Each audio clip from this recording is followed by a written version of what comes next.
Luyimbo luyimba 2:10 buli muntu yenna awulire.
Tusabenga bwetuli.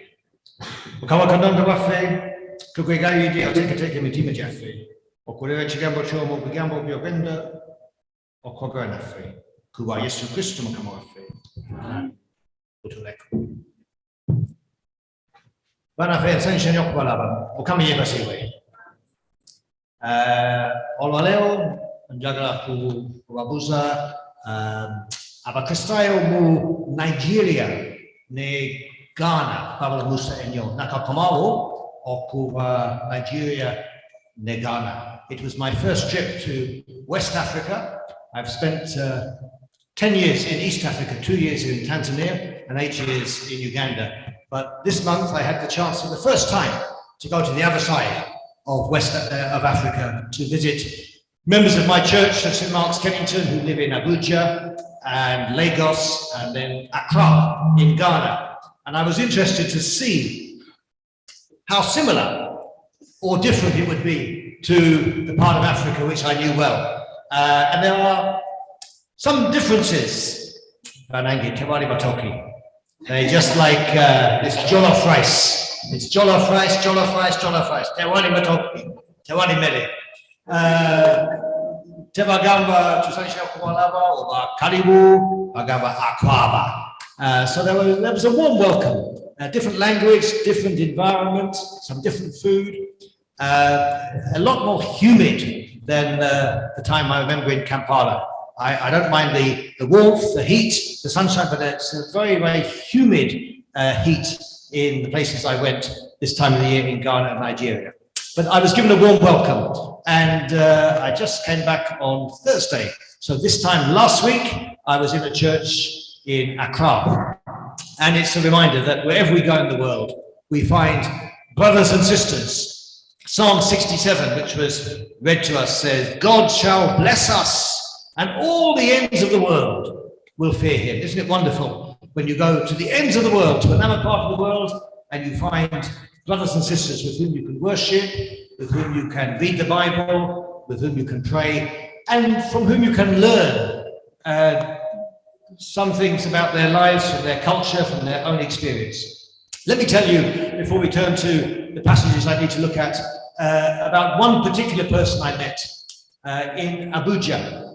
Our church has one of our church members who lives in Abuja, and for the last few years, he has helped us partner with an organization which has been helping those young ladies who were kidnapped by Boko Haram, the Chibok girls. Do you remember the story of the Chibok girls? It was the 14th of April, 2014. So it's coming next year to 10 years. And there were some almost 300 teenage girls who were kidnapped from a school in a place called Chibok. And it hit the international news. Bring back our girls was the hashtag, was the campaign. Even Michelle Obama was campaigning, get these girls back.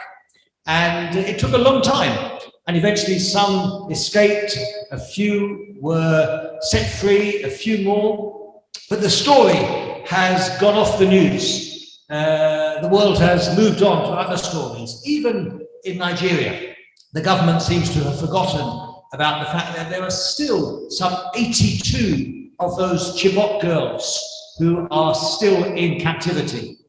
And the member of our church has been working with an organization trying to keep their story alive, to keep campaigning that we should be praying and working for the release of these girls.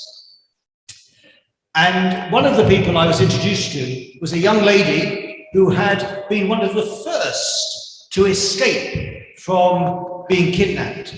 Her name was Mary Katambi. She's now a young lady. She's probably around 23, 24. She was kidnapped at the age of about 15. And she is quite famous now because she is the first of the Chibok girls who has completed a degree. She was given a scholarship when she was released. After some counseling and therapy, she was given a place at the American University in Nigeria. And she has just, in June this year, graduated with a degree in accountancy. And it was a wonderful privilege for me to meet her. And we sat down and she said, can I tell you my story? And she talked about the horror of being kidnapped, of being put on a lorry and driven for hours to a place she didn't know where she was. And she said she sat with 7 other of her classmates, and they sat in a corner and they said, what are we going to do? And they were convinced that they would surely die. They said, it's only a matter of time. They will kill us. And she said the only thing she could think about was not what would happen to her, but she said, I am the only child of my mother. My father has many children, but my mother, I'm the only child of my mother. And she said, I was so upset for my mother. How will my mother feel when she never sees me again? She wasn't thinking about her own danger and safety. All she could think about, she said, was the pain and sorrow of her mother. And she and these 7 others decided that they would go into pairs and they would seek to escape. And they said the first 2 will go, and then in a couple of hours the next 2 will go, and we will all try. Maybe we'll die, but we will die if we stay here. And she said she was in the second group. And the first 2 disappeared, and 2 hours later, it was her turn to get up. And she said to her friend, let's go. And her friends suddenly said, no, I'm too scared, I can't move. And another girl said, I'll come with you. So they went to some guards and said, we just need to go outside to excuse ourselves, to go to the toilet outside in the bush. And he let them go. And then she said they ran and ran and ran in the dark. They didn't know where they were going. And it was a long story. She said they came to a village and they didn't know, will this village be supporters of Boko Haram? Will they help us or not?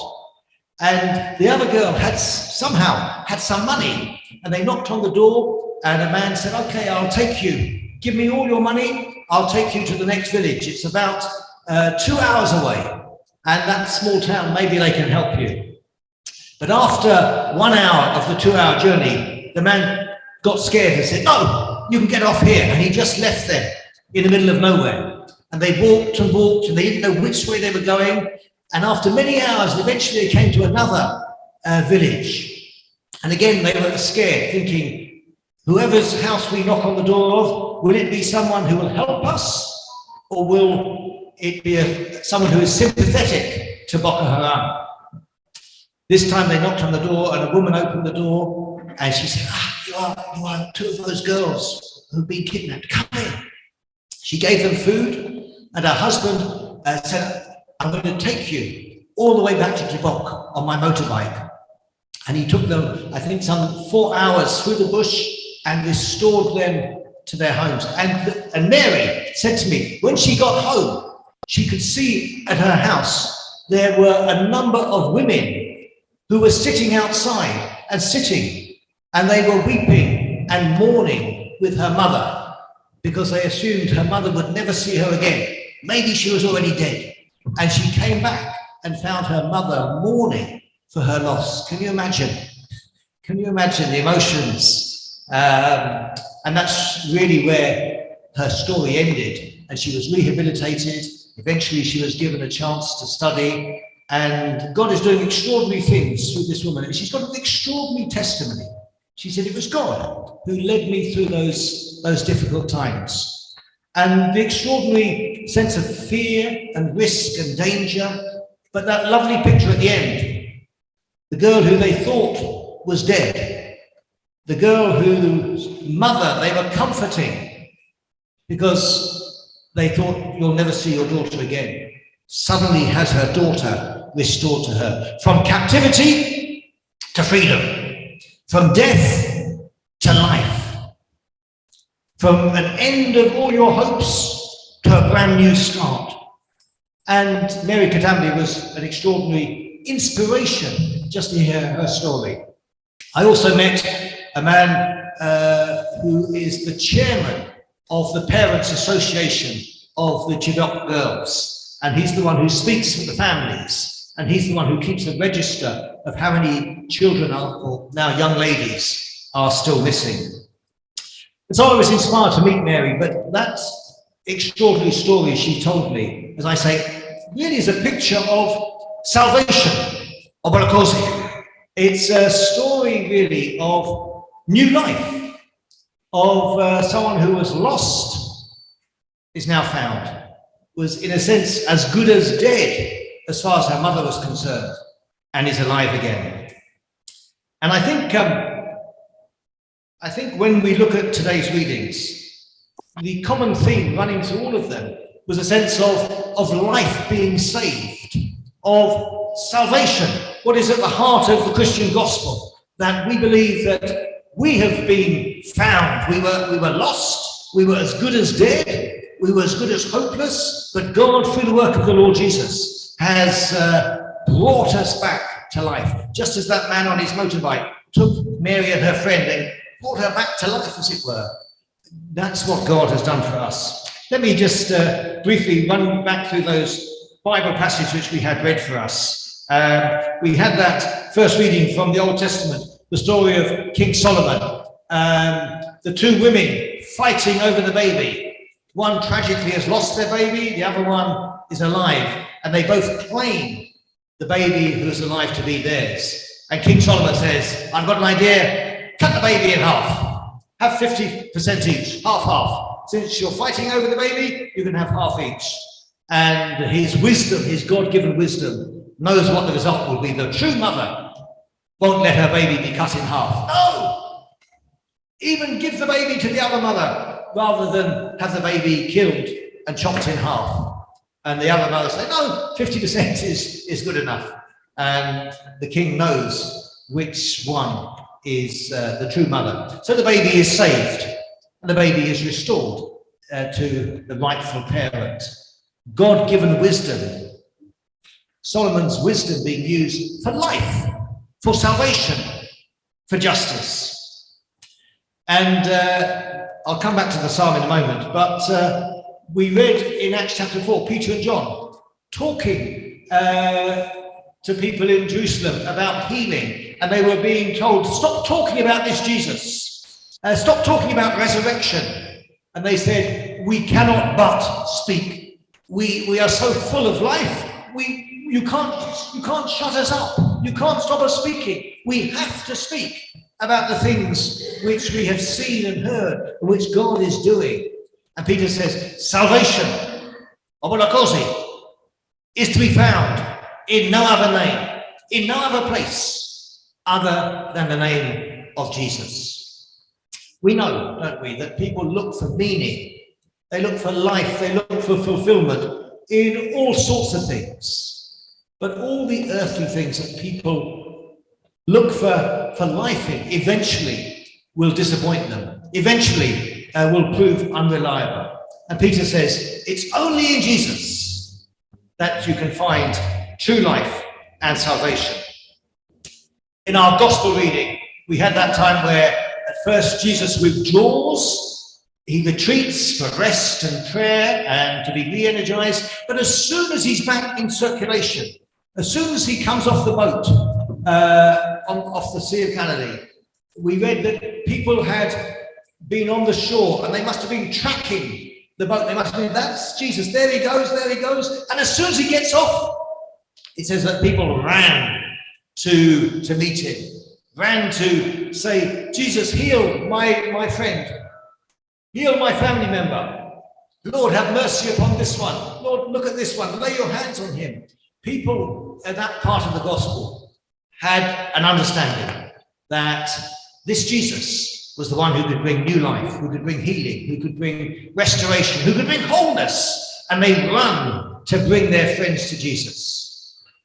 When we put that together with what Peter says, Peter would have been a witness to that. He would have been a witness to those days when people were running and bringing their friends and their family members for healing and for wholeness. And he's seen with his own eyes, this Jesus who I've been following is the answer, is the miracle worker, is the healer, is the restorer. Salvation, life is to be found in no other person, in no other name. And finally, Psalm 67 is a wonderful summary of God's goodness. I love this psalm. I was married in 1988 to my wife, Namtebi, and my father is a pastor too. He's a reverend. He's still alive. He's 91, and I shall see him next week. But on our wedding day, he read this psalm. He read Psalm 67. So whenever I hear this psalm or read this psalm, it takes me back to the 4th of February, 1989. And I can remember him reading it. And it's a short psalm, but it simply says, God shall bless us, and all the ends of the world will fear him. And again, it's simply about God's salvation. Verse 2 says, let me see if I can read it. Ekubolio nemani buenga munsi. Omulamwa obolokola. Like obolokosi. Omulamwa obolokola. Bumani buenga mumawanga gonda. In Uganda, in Nigeria, in Ghana, for the Chibok girls, for the people I had jollof rice with in Accra, for our friends in Kampala eating matoke, for us here in Thornton Heath or Waterloo or Kennington or wherever else we may be, to the ends of the earth, God's salvation can be known. God's life can be celebrated. God's goodness and power, God's blessing can be known. The wonderful thing is, God, the Bible says, is not far off. He's not hiding. He's not a long way off. He's accessible. He has come to us in Jesus. And like Peter and John in that reading in Acts, those who have discovered the life of Jesus are keen to tell people. That story I told you of Mary Katambi, in a way, I almost wanted to apologize and say, I'm sorry that you've had to tell me this story and relive the bad bits of the story. I said, you must have told your story many times. I feel in a way a bit guilty in asking you to tell me your story again. And she said, no. She said, I cannot but speak of the goodness of God. Yes, it was a dangerous time, a dark time, but I cannot but speak. You cannot keep me quiet about the goodness of God. You cannot keep me quiet about what God has done for me. Exactly what Peter and John are saying. You cannot keep us quiet. You cannot stop me. I'm so full of the Omulamwa of Jesus that I've got to speak it out. And this is a young lady on fire, we might say, with the Spirit of God to tell people about what God has done for her. It's what we see in Peter and John. It's the eagerness we see of the crowds in running to Jesus with their friends. But it's also what we see in the words of Psalm 67, a man who's able to say, Katonda anatuwanga obukisa, ninkomera zonna ezensi zinamuchenga. The ends of the earth will fear God. The ends of the earth will be blessed. It's a wonderful thing to be part of a local church. It's a wonderful thing to be part of a global, worldwide church. And each one of you will be able to close your eyes and think of a congregation, think of a church that you're connected with, particularly in Uganda, in Kisenyi, in Bulangi, in Nakalabia, in Wandagaya, in all those different places. And beyond Kampala, and in different parts of this country, and maybe other parts of the world too. And so we give thanks that God's grace is reaching to the ends of the earth. May God help us to value, appreciate, take hold of the life that God has given us. As we celebrate communion again, that's the demonstration of the salvation. The body of Jesus broken, the blood of Jesus poured out, his death for our life. May God stir us to grasp that salvation, to live it, to enjoy it, and not to keep quiet about it. So that at work, people say, you're always talking about God, you're always talking about Jesus, you're always talking about this new life. And like Peter and John, like Mary Katambi, we can say, we cannot keep quiet, because what God has done for me is something I want to share with you. Mukama abere nawe. Luganda katugolokoke twatule enzikiriza. Nzikiriza Katonda omu ayinza byonna, omutonzi w'eggulu n'ensi, n'ebirabika n'ebitalabika, era ne Mukama waffe Yesu Kristo, omwana eyazaalibwa omu yekka Katonda, eyazaalibwa kitaawe ng'ensi yonna tezinnabaawo, Katonda ava mu Katonda, omusana okuva mu musana, Katonda ddala ava mu Katonda ddala, eyazaalibwa teyatondebwa, alina okubeera okumu ne kitaffe, ye Katonda ebintu byonna, ye yava mu ggulu n'akka ku lwaffe, olw'obuzuzi bwaffe, n'atwalibwa muwala wa tamanyi omusajja Mariya, n'afuuka omuntu, n'akomererwa ku musaalaba, n'ebejja Pontiyo Piraato, n'attibwa, n'atuziikibwa, n'adda n'azuukira mu bafu, ekyawandiikibwa ggulu, tujja ku mutono gwa ddala Katonda kitaffe, alivaayo okukomawo kusala omusango abalamu gwaawo, ezikiriza Omwoyo Omutukuvu, Mukama yasabye aziikizibwa, atereezebwa otuufu, biraze tumbi, zikiriza Ekkanisa yakabona,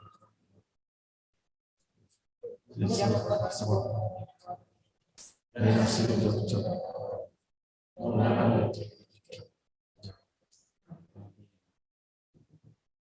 katuyimba oluyimba 233 mu kibuga kya Katonda.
Katukakane mu bifo byaffe tweyongere okusaba.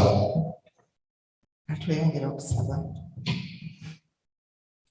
Katonda ayinza byonna, tukwebaza olw'okututuusa ku lunaku luno olwaleero, okutukulembera ne tuyisa amakulu era gy'otuyisizza. Tukwebaza lw'ensozi zose z'oseetessa. Ne tukwebaza Mukama olw'ekirabo eky'obulamu. Era nga tukkiriza nti oli wamu naffe mu lukuŋŋaana luno. Katusabire ensi zonna ne Kabaka wa Bungereza Charles Owokusatu ne gavumenti ye. Tusabire Ekkanisa ya Kristo mu nsi zonna, Kkanisa ya Bungereza ne ba Archbishop ne ba Bishops ne ba Deacons n'abasomi bonna. Tusabire Ekkanisa yaffe eya wano St Jude St Aidan y'okusinza mu Luganda n'amakanisa gonna ag'okusinza mu Luganda mu nsi yonna. Ekiseera kino tusabira abakulu b'Ekkanisa eno ne tugattako n'Owooluganda Canon Coulson Mugerwa azze okutukulembera mu Ssabbiiti eno. Ne tusabira ab'obuyinza mu bifo ebitali bimu bakulembeze amagezi go balyoke bakwesenga obuyinza obwabaweebwa okuleeta emirembe mu nsi n'okumalawo okutya olw'ekitiibwa n'obulungi bw'Ekkanisa yo entukuvu. Tujjukire Ekkanisa eziri mu Uganda, Archbishop ne Bishops, abaawule, abadikoni n'abaweereza mu busumba bwonna obutali bumu. Ayi Mukama, wulira okusaba kwaffe.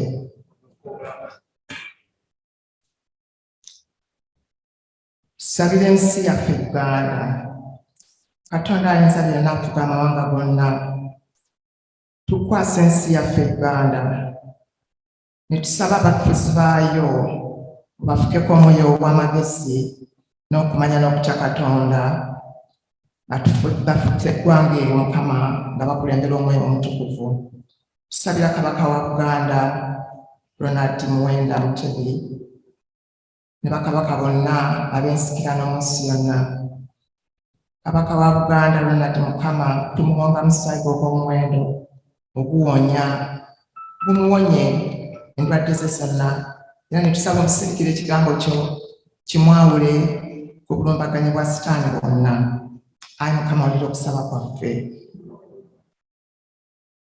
Sabira ensi ezirimu ebizibu mu nsi yonna. Mu kiseera kino Mukama tusabira amawanga agali mu butabanguko, enjala n'obwavu, ne mu ngeri zonna ezitawaanya embeera z'obulamu bwabwe. N'abo abali mu malwaliro nga batuukiddwako ebisago n'ebizibu ku lw'ebyabaguddeko, ku lw'obutemu, ku bwa natural disasters ne ku lw'omululu gw'abakulembeze. Ayi Mukama, wulira okusaba kwaffe. Sabira abaana n'amaka gaffe. Mukama, tukwebaza olw'ekirabo eky'amaka n'abagabeeramu bonna, nga tugabonga mu musaayi ogw'omuwendo. Nga ggwe Yesu omwana b'oli omu ne Kitaffe n'Omwoyo Omutukuvu, tusaba obumu mu maka gaffe, tusse kimu, tukwatagane, naye okusinga byonna otuwulize eddoboozi lyo, tutambulire mu makubo ag'obutuukirivu, n'emirembe egikisinga okutegeera kw'ensi giwumulire ku maka gaffe. Ayi Mukama, wulira okusaba kwaffe.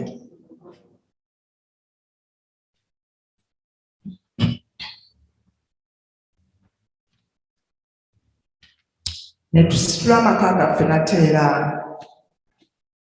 waliwo amaka agalimu omuyaga agali ku njegoyego z'okwawukana, waliwo amaka agalimu endwadde ezaali z'akalondoozi, waliwo amaka galimu obutakkaanya, naye byonna Mukama obimanyi.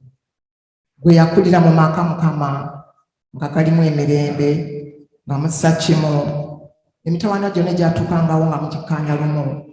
Taata omulungi, ojjewo obutakkaanya mu maka gaffe, ojjewo obujeemu mu baana baffe, ojjewo Katonda waffe enkozi z'omulabe Sitaani zonna z'abadde agolodde okusikiriza amaka, kubanga amaka gwe wennyini gwe nannyini maka, gwe mwami wa buli maka. N'olwekyo ssebo gw'oba ofuga era gw'oba otuwangulira. Ayi Mukama, wulira okusaba kwaffe. Tusitula abalwadde bonna gy'oli Katonda waffe omulungi, naddala abali wano mu masekkati gaffe mu lukuŋŋaana luno olwaleero, ne mu bifo eby'enjawulo zonna, bonna abazitoowereddwa era abakooye, n'ababeeraliikiridde ku lw'obulamu bwaffe, ku lw'obulamu bw'abagalwa baffe bonna, ne ku lw'obulamu bw'embeera ze tulimu mu ggwanga mwe tubeera.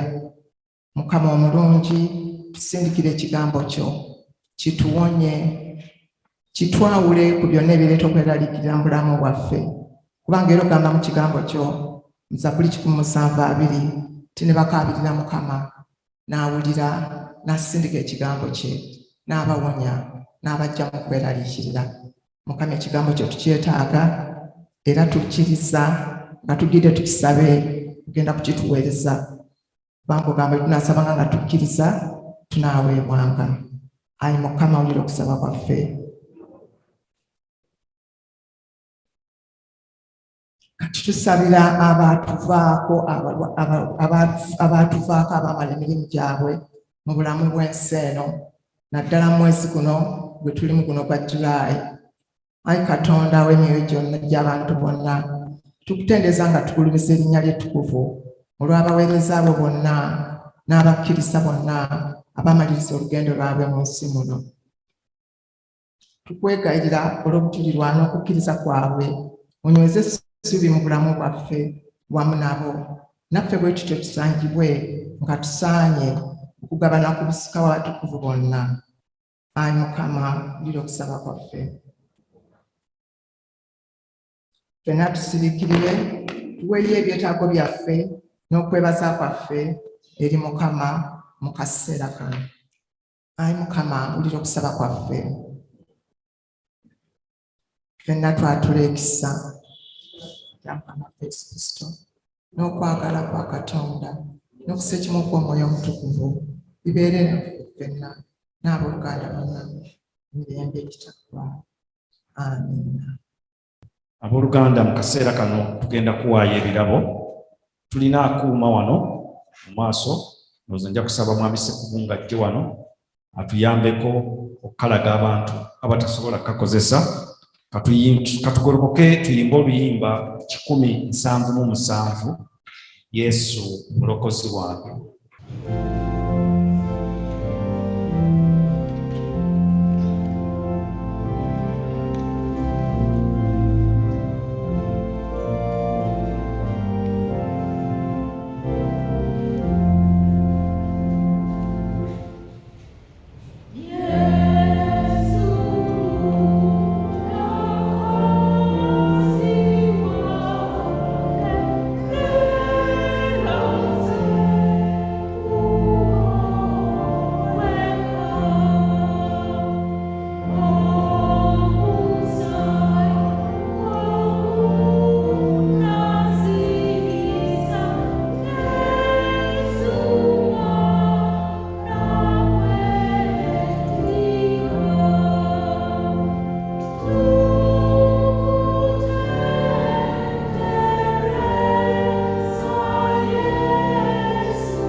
abagenda okwebaza mujje ku lukomera kwaye tuweeyo obuyimba olw'okwebaza.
Tusabe atandikira Ezabbuli y'ekikumi ngenda gisoma.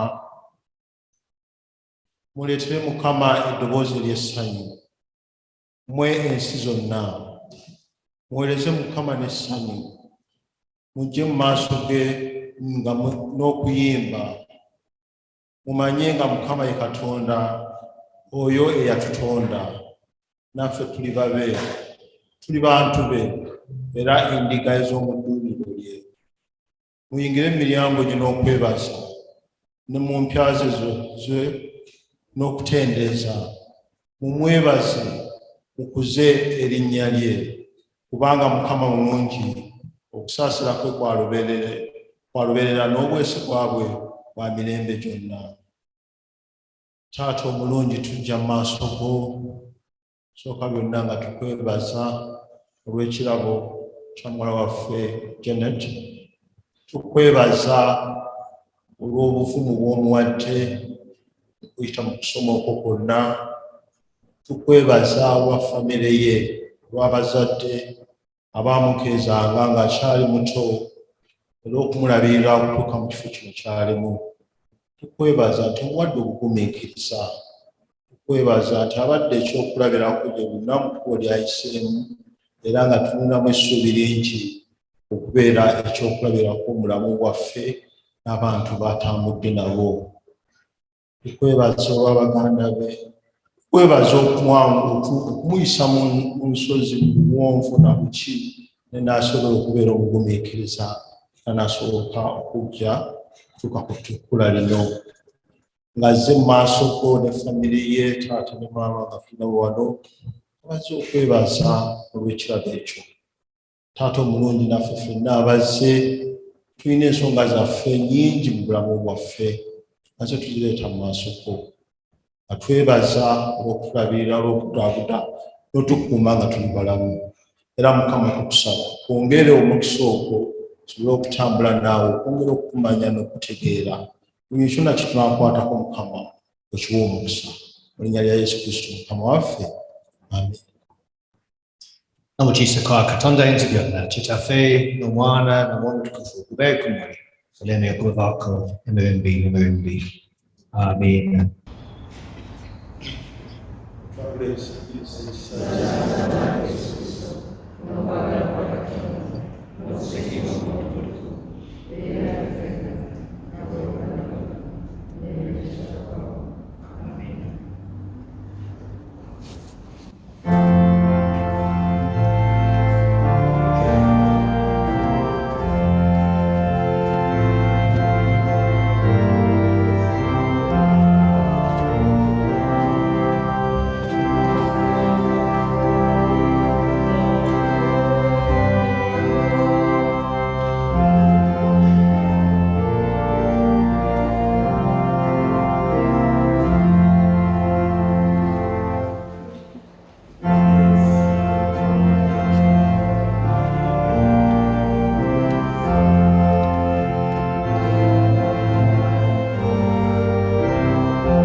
Mwe ebenenyo sedala mazima bibi byamwe abagalana ne bana mwe abalabidde okukwata embisi empya ngamuwulira amateeka ga Katonda okutambulira mu makubo ge amutukuvu kakana n'ennaku zonna tusembe nga mukkirize mutole esakramenti eno ntukuvu ebasanyuse watuulire ebibi byammwe Katonda ayinza byonna n'emyoyo emikakamu nga mufukamidde ku mavivi gammwe n'obuwombeefu.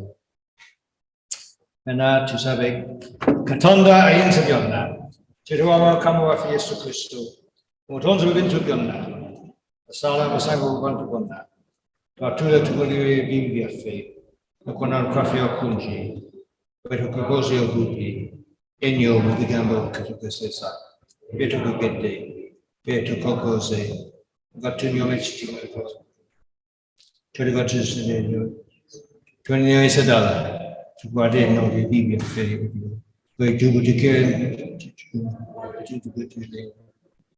Otuleemu, ayi kitaffe okiisa kyonna, kama omwana wa Mukama waffe Yesu Kristo, otusonyiwe byonna bye tukukoze, olwo omutiisa tugwezenga, tusanyusenga mu mpisi empya, tukakana n'ennaku zonna, era ngumizibwe, zitendeezebwe, kuba Yesu Kristo Mukama waffe.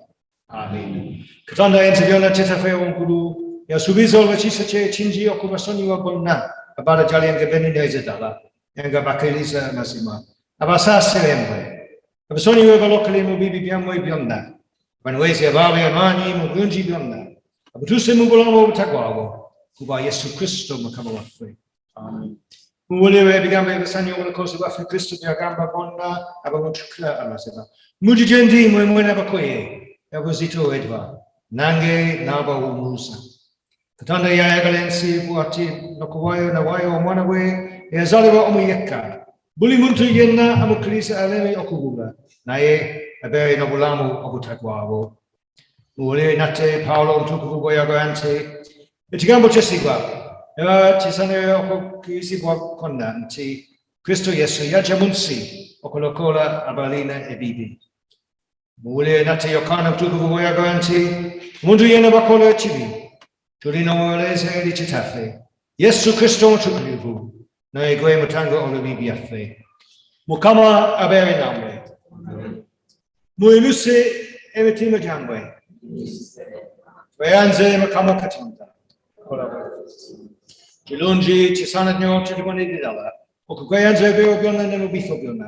Ayi Mukama kitaffe omutukuvu Katonda ayinza byonna atagwawo naffe awamu ne bamalayika abakulu awamu ne bajjajja ne banabi abatume n'abajuli n'ekibiina eky'omugulu ekitukuvu kyonna kyetuva tusuuta tugulumize ekitiibwa nga tukutendereza obutabaala nga tugamba nti omutukuvu omutukuvu omutukuvu Mukama Katonda ow'ensi eggulu n'ensi bijjudde ekitiibwa kyo oweebwe ekitiibwa ayi Mukama ali waggulu ennyo. Stigo chone no kwebasa bebe joli ai katonda ai insibiona tita feo mugulu. Kubanga kwe muchisacho echitayo dewe keka. Wawayo mwana wa yeka Yesu Kristo. Kutwala bizalde wan wapafe. No kufeo kumasalaba ukutunula. Kwe yaweo mlundi ogu sadaka emu enamba entufu etabulako. Emelo edala. Okatangalia bibi biensi zonna no kubichalo. Na tekawo echi dukizo echokufakwe. Okokumwendo munji echitaliwawo. Okutusulwali kamawo. Nalage munjiri etukuwo kitikwatanga ai titafia wechisa. Tukwega idi no wombefu otuwelie. Otwe febwe tunatola ebitondo yobino. Omagati nenvinyo. Omwana wawo lukosi wafi Yesu Kristo. Angebo yalagia. Nga tujukia okufa kwe. Weba mutta. Tugabewe omubiri gwe okulino muchisa omunji nomusai gwe. Echio chiri cheba muramu olukwe. Yadira omagati. Weyamalo kwebaza nagumenya. Nagabea bagizwa be nagambanti. Utole mulye kuna gwe mubiri gwange okulwaya kurwangwe. Pukalengewe mucho okutikanze. Era weyamala okulia Nadia bacho echikompe. Weyamalo kwebaza nabagabea nagambanti unweweno kueno. Kubanga eno kwe musai gwange okwentegana empia. Okise kulwamwe yakuna abantu abanji okujawa ebibi. Mukalengewe mucho bulewe munyangapo okutikanze. Abanji tuli mubiri gumu. Kubanga fena tugumata yabukati gumu. Wembi jama kama wafe Kibrenga namwe bulijo. Fena tuyambeke tusabe esala ebuta sani wafe. I'm a kamo chisa. I'm a kamo chisa. God bless you.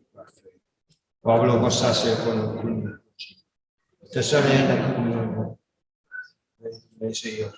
Na igwe kama jula. Aline chisa bulijo na vero. I am a Kamali Chisa. To me, Chisa Julia Buti on very good on water, Mogari Yesu Christo. Julia Buti on Sai Gray. Amen.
Omulokozi waffe Yesu Kristo bwe yatuyigiriza tugamba nti kitaffe ali mu ggulu erinnya litukuzibwe obwakabaka bujje byogala bwekale mu nsi nga bwekale mu ggulu otuleero effe leero tusonyiwe ekonomi kaffe otutwala mu kemebwa otukole mu buli kubanga obwakabaka obuyinza ekitiibwa biibyo emirembe. Amen. Fena twatule webaza Mukama. Webaza Mukama gwe emmeeme yange ne byonna ebiri munda yange mwebaza eri. Webaza Mukama gwe emmeeme yange so tewalebera ebirungi bye byonna. Asonyiwa ebikolwa ebitukuvu ewonya endwadde zo zonna anula obulamu bwonna obuvubuka bwonna obujja mu mpungu. Mwebaza Mukama mwemere emirimu gye mu bifo byonna byafugirwa. Webaza Mukama gwe emmeeme yange ekitiibwa kibe kitaffe nali omwana nali omwoyo mutukuvu nga bakyoli bali ekiri ne kaakano bwekiriba emirembe n'emirembe. Amen. Emirimu gya Katonda ekisinga okutegeera kwonna kikuume emitima gyammwe n'amagezi gammwe mukumaanya na kwagala Katonda na mwana we Yesu Kristo Mukama waffe n'obukiisa kwa Katonda ayinza byonna kitaffe n'omwana n'omwoyo mutukuvu kubeere kumwe kaleme okuvako emirembe n'emirembe. Mu kaseera kano kampite omukubiriza atubuuzeeko. Abakristaayo mwenna tusanyuse nnyo okubalaba olunaku luno olwaleero. Mwebale okujja, mwebale okuba basanyufu, mwebale okwambala obulungi, ate mwebale okujja okwebaza twebalizaako muwala waffe Kyali Dokita.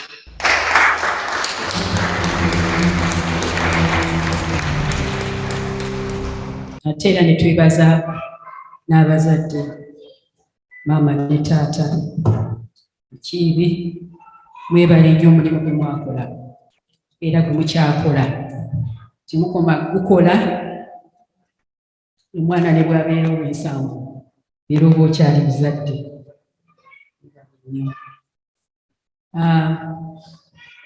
Twebaza nnyo abo abavudde St Jude, abavudde Wootalu, abavudde Liberty.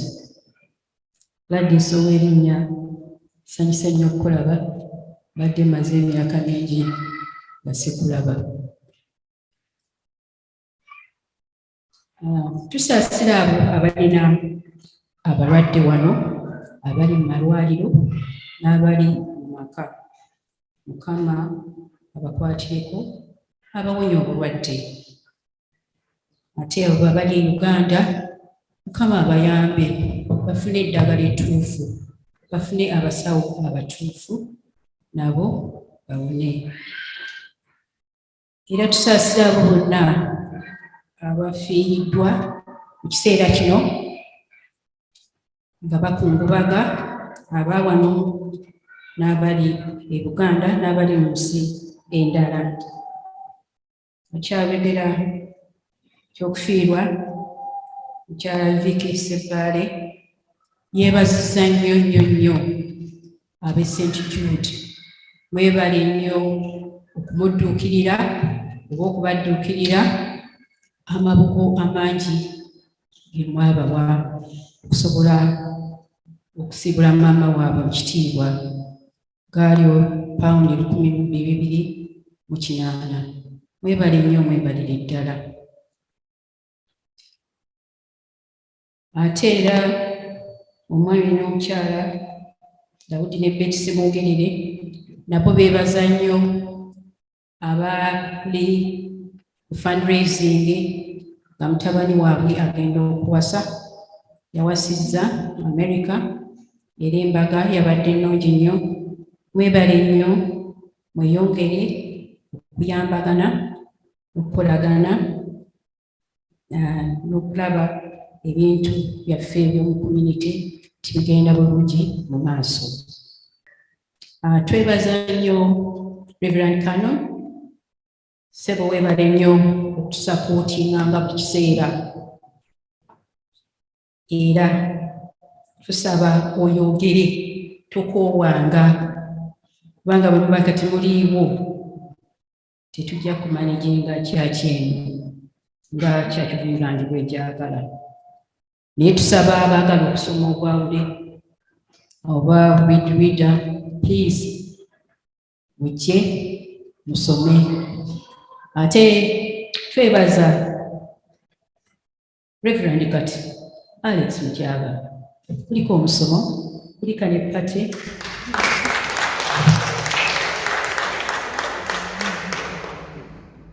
Era twebaza abo bonna abaatindiga amagendo okugenda e Manchester, abaawaayo obudamu okuyamba ku mukolo ogwo. Bannange twawaayo £3 okuyambako. Mwebale nnyo, mwebalire ddala. Mukama abaddizeewo bwe mwajja. Nga 18 Juuni abaami baaweereza wano, nabo tubeebaza. Mwebale nnyo, omukolo gwammwe gwali mulungi nnyo. Newankubadde enkuba yatonnya naye byagenda bulungi, naye muba mutegeka kino, Mukama nga ye yategeka kirala. Ate ne mukolo nabyo byanyumirayo. Nga 25 Juuni twalina Vicar's awedde oba parish awedde. Amire n'abo bonna abategesi, mukyala Ssemmangu, omukungu Mukiibi, mukyala Mukiibi, n'abalala mwenna abakola mwenna Kimusobola, naffe ne mukyala wa Ibaali, weebale okusanyusa abantu. Ate era mbeebaza omukungu Kalungi, mwebale okubeerako ne Rev'd Canon Kisawuzi olunaku olwo. Nga 24 Juuni omwami Rev'd Mutyaba bwe yatikkirwa. Weebale kutuleetera bukyala awamu n'abaana. Twenaasanyukanga okweyongera okubalaba. Nga Juuni 21 last Friday, Friday wedde, twabadde ne graduation y'omusawo Dr. Jan. Mwebale nnyo, mwebalire ddala abo bonna abaabaddeyo, ababaddewo nga Jan akula. Jan weebale okubeera omwana wa community. Ate nammwe abazadde mwebale nnyo okutwazikanga ku Jan, naffe ne tumulerako, naffe n'atuwa essanyu. Omwana wa community bw'afuna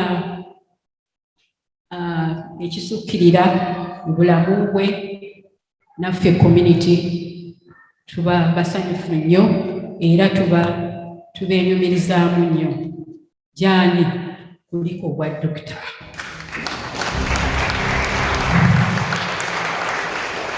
Mukama akwongere mwebyo byonna by'oyagala okukola, era Mukama tumuvaako, buli kyokolanga kyonna kisoose eri Mukama, era akuwe abantu abalungi mu bulamu bwo.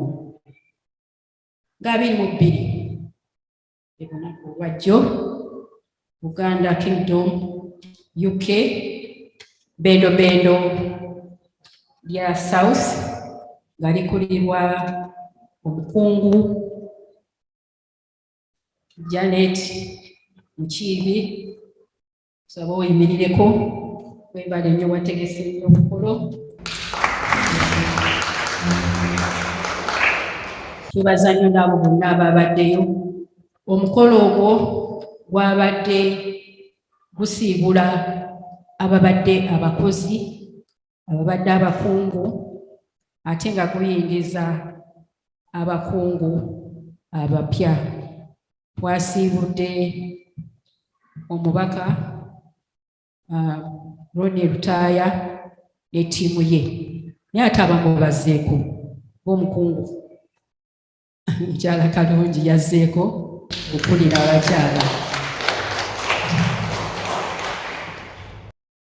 Ne mwami Kalanzi, mwami Assemugera, weebale nnyo kubanga ali kujja mu kifo ekyo aliba w'amaanyi nnyo. Okiremeddemu. Kuba nze nali ndowooza nti nalwa ku bukungu emyaka 18 naye gwe wajja luvannyumako, naye kati kirabika ogenda kunsiizaayo olw'emyaka Mukama gy'aliba ayagadde. Naye kirungi batabani weebali. Kale era nkyayogera ku by'obukungu, kanjigatte wano pite mu byangu. Ebika by'Abaganda bajja kubeera n'emizannyo nga 27 August ku New River Sports Center, Wood Green. Abaagala ebisingawo mulabe Omukungu Ssemugera. Omukungu Ssemugera, yimirira, tolowooza nti bonna bakumanyi, abalala tebakumanyi.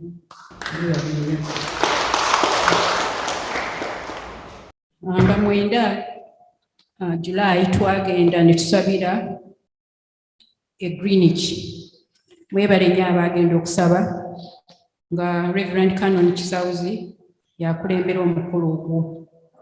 Mwebale nnyo era abasonda kirabo kye mwebale nnyo, twakiwaayo nga St Jude. Mwebale nnyo, mwebalire ddala. Kati era neebaza abali kakiiko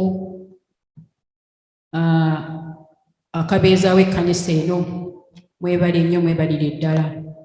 Aba teams mwenna mweyongere okukola. Tulina okukolerera community yaffe, tulina okulaba nti ekkanisa egenda mu maaso. Ababadde bagendako emabega mbasaba, Omuzungu agamba nti pull up your socks. Kale nange kyenkola ki? Muteekeemuko. Ababadde omusomesa agamba nti next time he will try better, he will do better.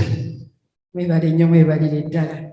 Olwaleero Yokaana yetuweereza, tubeebaza nnyo, mwebalire ddala. Abali ku Zoom nammwe tubaaniriza, byonna mubiraba. Ssebo mwami Kalanzi ne Engineer, mwebale nnyo okulwanyinga Zoom eyo. Tukyasinzaako abalala mu makanisa, abalala baagijjawo, naye ffe tukyagirina. Abalwadde basobola okulaba kiki ekihappeninga wano mu St Jude. Mwebale nnyo, mwebalire ddala. Omulanga waffe nawe tetukwerabira, mwebale nnyo okukolanga practice buli kiseera lw'oba olina okujja okuba ennanga. Era nze kyembasaba bannange, buli muntu yenna alina talenti, please gipaasingeko ku mwana omuto. Omwana omuto naye abe ng'ayiga, kubanga ekiseera kijja kutuuka ng'abakulu tebakyasobola kukola, nga naye kati mwe abato mwe mulina okukola ki? Okubikola. Mweyongere okujja okusaba ku makya bannange, tusobole okuntinuwenga kyaki eno ebeeriwo. Nsiba nkyogera, bwe mutajja mu Luzungu, mu saavisi ya Luzungu, tuba ffe twekotoggedde. Kubanga bwe muteekotoggere, bwe tuteekotoggera ne tubeerawo mu meetings zonna ne mu kusaba, tujja kwesiŋŋaananga eno kyaki ffe abooluganda ffe tugirwaninga. Ensonga lwaki nkibagamba. Kati next Sunday nga 3 July Mako yegenda okuweereza.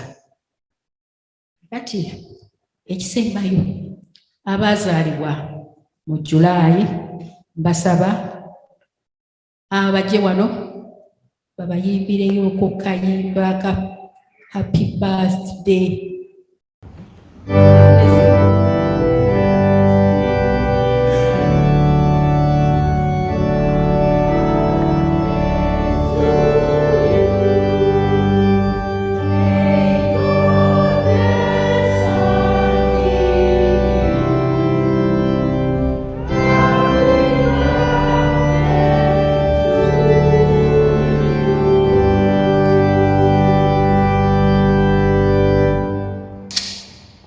Taata omulungi tukwebaza lwa abaddu bo n'abazaala babazze mu maaso wano abazaala mu mwezi guno n'abo abatasobodde kuvaayo. Twebaza olw'obulamu bwabwe, twebaza olw'emikisa gy'obawadde Mukama. Era tukusaba obongere emikisa mingi nnyo balaba bafulumanga nga bayingira Mukama omukisa ogwo okusobola okutambula nabo. Bawe ebibala bingi nnyo mu bulamu bwabwe, beeyongere okumanya n'okutegeera era n'okuweereza. Mu linnya lya Yesu Kristo Mukama waffe. Mwebale nnyo, mwebale ddala. Temwerabira sande ebbiri ezisembayo mu mwezi ze tusaba wano, muleete ne bannammwe. Kale Mukama ajja kubatambuza bulungi. Enkya muddeyo mukole, abakola mukole bulungi, mugondere ba employers bammwe. Emirimu kati tegisaaga, mugikolerera, sente ogikolerera, ate bw'oba ogisipendinga gibalirire, kubanga okirimu wekka. Ebyo Yokaana etufumbidde ekijjulo kiyitirivu. Kale temugenda nga temukiridde, tuli mu small hall. Mwebale nnyo, mwebalire ddala okumpuliriza. Mukama abongere omukisa.